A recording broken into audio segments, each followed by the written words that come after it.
Elias and Leo, twins born under the same summer sky, shared a single heartbeat.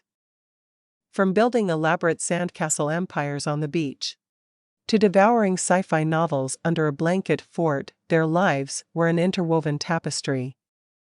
Their biggest dream, etched permanently on their shared bedroom wall, was a blazing rocket ship soaring towards a distant galaxy. But fate, the cruel sculptor, shattered their dreams.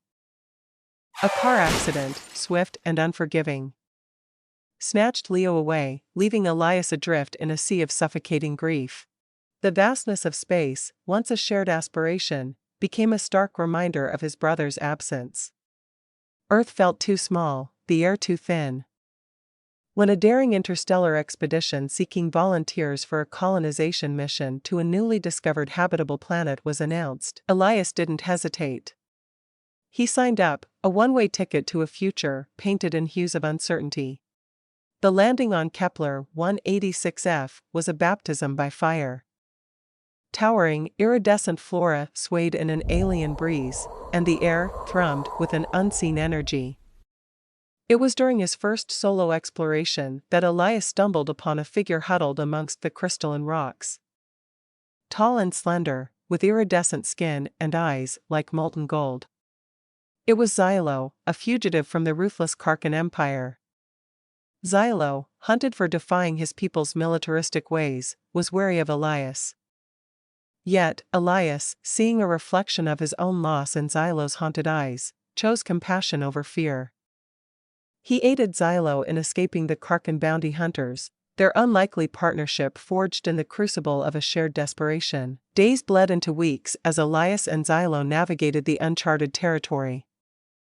Elias learned Xylo's language, a symphony of whistles and clicks, while Xylo mimicked Earth phrases with surprising ease. They discovered a network of hidden caves inhabited by peaceful, bioluminescent creatures who shunned the Karkans.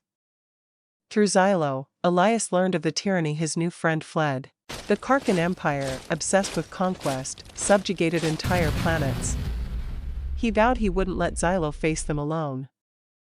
Their first chance to strike back arrived on the desolate moon of Karkan's Prime, a mining facility notorious for its harsh conditions. Disguised in stolen Karkan uniforms, Elias and Xylo infiltrated the facility. The sight that greeted them was a nightmare. Gaunt, enslaved beings toiled under the watchful eyes of Karkan guards. Elias' stomach churned. This wasn't just about Xylo's freedom anymore. It was about fighting for the oppressed across the galaxy, a cause Leo would have fiercely championed. Using his engineering skills, Elias disabled the facility's energy grid, plunging the mines into darkness. The ensuing chaos allowed them to free a small group of captives, their eyes filled with gratitude and a flickering spark of defiance.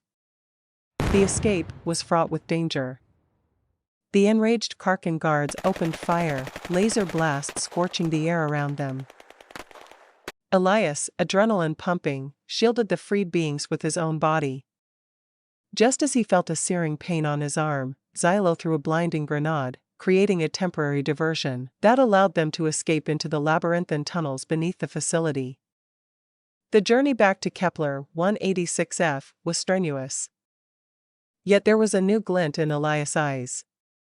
He wasn't just surviving, he was living for two. He shared his experience with the other colonists, who, inspired by Elias and Xylo's daring, formed a resistance network. It was small, fragile, but a flicker of hope nonetheless. The story of Elias and Xylo, the unlikely duo fighting for freedom on Kepler 186f, spread across the galaxy. More and more beings, yearning for a future free from tyranny, sought refuge on the newly colonized planet.